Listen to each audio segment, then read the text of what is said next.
Iya, ndak ngapa-ngapa lah, bagus sekali ya. Tapi itu ndak ngapa-ngapa, itu juga biasa dipakai untuk rumah yang ada gang atau yang ada tempat agak gelap dan sering dipakai untuk kencing. Kasih aja kembang sering-sering di situ. Kan kita ngeletakkan kembang di tempat kita sendiri. Kan nggak ngapa-ngapa. Masalah dia pergi kan urusannya dia. Kita kan nggak pernah punya niat jahat. Ya biarin aja di situ. Dan akhirnya orang nggak berani kencing. Tapi kemarin ada satu hal yang lucu lagi. Ada suami istri yang tinggal di sebuah tempat yang baru. Kemudian di dekat itu ada lapangan. Lapangan tanah kosong begitu sering untuk main sepak bola. Oh, anak-anak kalau main sepak bola ribut sekali di situ. Akhirnya suami istri ini merasa terganggu. Saya ini sudah pensiun, malah orang pada ribut di sini. Akhirnya begini. Mereka datang. Ini bisa mungkin juga Anda praktekkan. Mereka datang, suami istri tadi menemui orang yang suka main bola, yang ribut dari pagi sampai sore tadi. Lalu apa yang mereka kerjakan kalau menurut Anda? Mau kasih bunga? Mereka mendatangi dan ngomong baik-baik. Nah, besok kamu main lagi ya. Saya kasih 50.000 semua. Yang main di sini saya kasih 50.000. Coba. Wah, datang besoknya 50.000. Wih, datang. Kemudian besoknya kan datang sungguhan rame. Sepak bola habis-habisan. Selesai, mereka nemui si kakek itu. Kek, kita udah main loh nih seharian. Mana uangnya? 50.000. Begini ya anak-anak. Ini pensiun saya belum keluar. Kamu saya kasih 25.000 aja ya duluan. Ya 25.000. Tapi besok kalau datang lagi kita kasih 25.000 lagi. Wah kasih, datang lagi. Tapi dia ngomong lagi, wah ini persediaan menipis. Setelah besoknya lagi sepak bola lagi, persediaan menipis. Bagaimana kalau cuma 5.000 aja? Oh ya sudah 5.000. Mau mereka. 5.000. Lama-lama uangnya makin dikecilkan. 5.000 jadi 1.000. 1.000 jadi 500. 500 jadi 100 rupiah. Akhirnya pemuda-pemuda itu ngomong, untuk apa saya main di sini kalau cuma dapat 100 rupiah? Lebih baik di tempat lain aja. Nah, akhirnya pergi semua, nggak main lagi di situ. Ini juga satu teknik. Kalau kembang kan ada mistiknya. Kalau ini ada bisnisnya. Jadi mendidik orang berpikir, harapannya percuma kalau saya di sini nggak dapat uang apa-apa. Dia pergi. Itu juga ada. Ini hanya teknik aja. Jadi apa yang disampaikan tadi, apakah dengan bunga, apakah dengan uang seperti yang tadi saya ceritakan, itu sebetulnya hanya teknik. Dan Anda bisa kerjakan dan bukan karma buruk. Tidak apa-apa. Ya, baik. Ya. Tapi Anda langsung batuk-batuk, ini kenapa? Karmanya berbuah loh langsung. Enggak taruh bunga sih Bante di sini mesti. Saya khawatir dia makan bunga. Wah. Ya baik, terima kasih Pak Ugul. Satu di belakang aja ya, yang tadi ya Mbak ya yang di sini. Satu lagi nanti di sana terakhir ya. Selamat sore Bante. Oh satu di sana, oke nanti terakhir di sini. Oke silakan, yuk namanya. Nama saya Dede dari Wihara Indraloka. Gini Bante, enggak lama lagi kan umat Buddhis, ya katakanlah ini mungkin secara kebetulan akan merayakan Hari Waisak ya. Di Borobudur, ini pengalaman saya. Ini banyak, ya katakanlah saya pernah ya sebagai panitia tur menuntut ya kalau bisa air suci didapetin lah. Saya berusaha Bante, saya berebut lah usaha. Saya memenuhi customer ya. Nah, ya pertanyaan saya itu apa sih makna air suci? Apakah air suci itu akan merubah sifat orang itu atau ya menyucikan diri lah? Karena tuntutannya pressure-nya kencang sekali gitu Bante. Terima kasih Bante. Baik, wah bagus. Nomor satu saya harus jelaskan itu bukan air suci. Karena air suci itu berarti air yang steril. Itu air parita. Kalau suci itu bebas kuman. Ya kan? Yang untuk nyuci orang sakit itu loh. Yang luka itu air suci itu. Tapi ini air parita, air yang sudah dibacakan parita. Lalu apa maknanya? Nah, sebetulnya itu maknanya sih tidak heboh-heboh banget. Itu kalau kita nanti membaca di dalam beberapa buku yang sekarang cukup terkenal oleh seorang penulis Jepang itu tentang makna air ya. Itu memang air yang sudah didoain, doa apa saja, dengan air yang belum didoain itu memang mempunyai kristal yang berbeda. Sehingga bagi mereka yang mungkin punya karma baik yang cukup, penggunaan air itu akan memberikan kebahagiaan. Tetapi bagi orang yang karma baiknya belum cukup, punya air parita segalon pun, hasilnya ya tetap menderita. Oleh karena itu, suci dan tidak suci bukan karena air. Sang Buddha dulu juga sudah pernah menyebutkan hal ini. Mengatakan, oi, orang yang mandi di sungai air Gangga ini bisa suci. Langsung Sang Buddha menjawab, kalau gitu ikan di sini suci semua. Sejak lahir sudah di air itu. Sampai mati di situ. Suci banget mereka.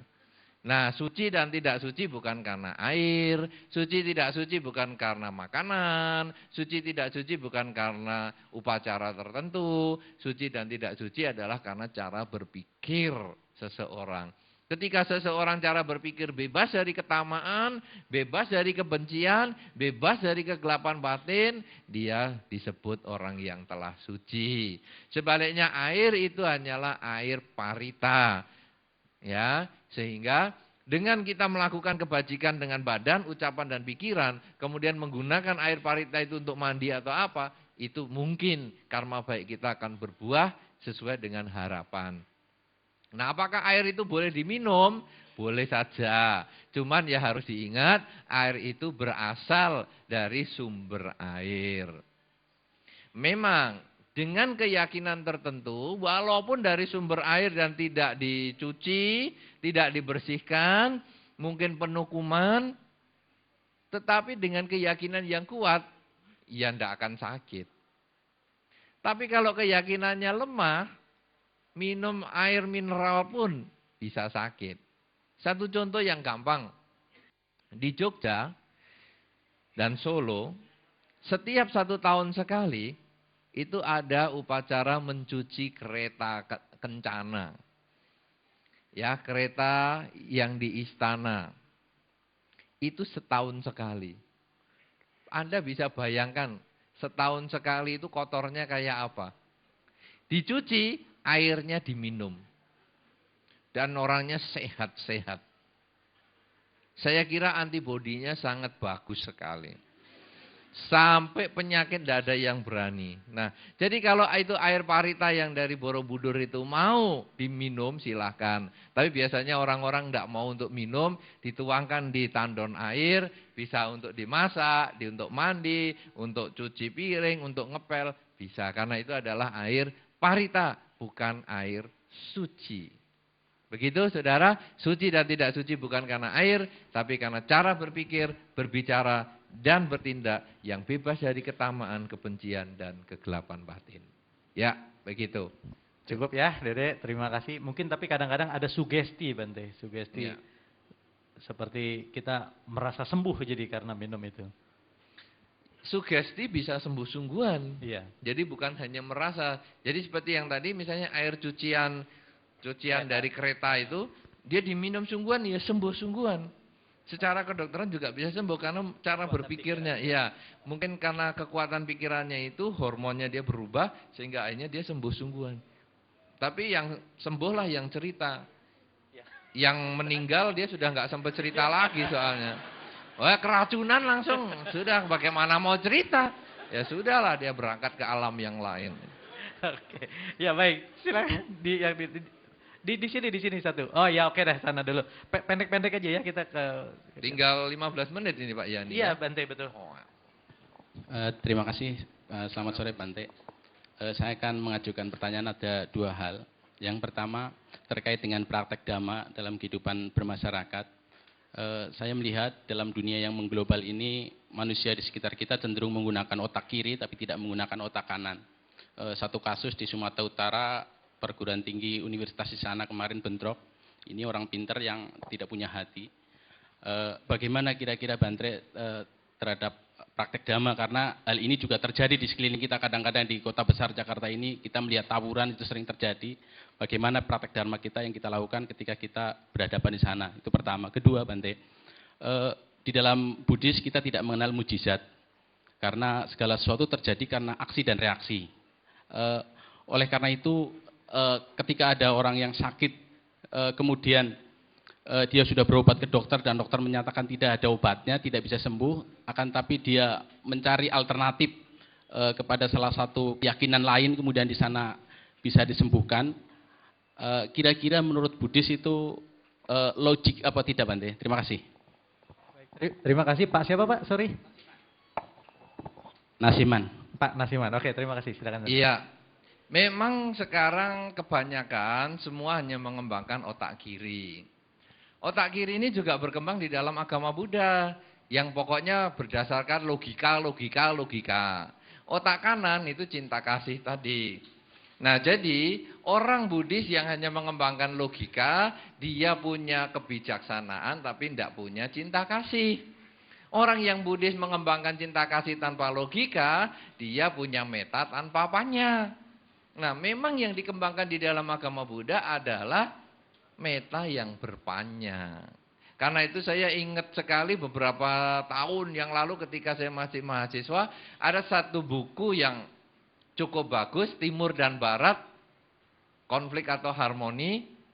Itu bagus sekali. Dia logonya adalah Einstein berjubah Buddha. Ya, jadi Einstein berjubah Buddha diharapkan mempunyai kebijaksanaan seperti Sang Buddha, tetapi mempunyai kecerdasan seperti Einstein. Jadi otak kiri, otak kanan seimbang. Lalu agama Buddha berlatihnya otak kanan bagaimana sekarang? Selain mengembangkan meta tadi adalah mengembangkan meditasi. Ya, sehingga akhirnya bukan hanya mikir logika hukum sebab akibat yang bermacam-macam. Apa untungnya bagi saya ikut agama Buddha, apa untungnya saya berbuat baik. Tetapi juga lalu kita mempunyai kebijaksanaan, pokoknya saya berbuat baik. Saya menyadari semua tindakan saya, ucapan saya, pikiran saya, dan seterusnya. Sehingga akhirnya otak kanan dan otak kiri kita menjadi seimbang. Dan itu yang memang seharusnya dikembangkan dalam Buddhis. Kemudian pertanyaan yang kedua tadi tentang, mukjizat. Apakah ada mukjizat di dalam agama lain? Cobalah saudara lihat sekarang. Negara-negara yang berdasarkan agama-agama. Di Thailand dengan negara Buddhisnya, di beberapa tempat yang lain dengan negara agama-agama tertentu. Ada nggak orang sakitnya? Ada nggak orang sehatnya? Ada nggak orang miskinnya? Ada nggak orang kayanya? Ada nggak orang jahatnya? Ada nggak orang baiknya? Ternyata di semua negara yang berdasarkan agama apapun juga punya rumah sakit. Kalau memang ada agama tertentu bisa menyembuhkan orang sakit, di negara dia tidak ada penyakit.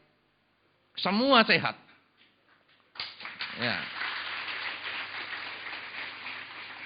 Kenyataannya ada yang sakit toh. Jadi kalau dia, saya di agama Buddha sakit-sakitan, terus saya pindah ke agama lain kok sembuh. Apa dikira tidak berpikir terbalik bahwa ada orang di agama lain yang sakit-sakitan kemudian sembuh setelah ikut agama Buddha? Kan bisa juga toh begitu. Anda juga nanti satu ketika bisa mendengar hal yang sama.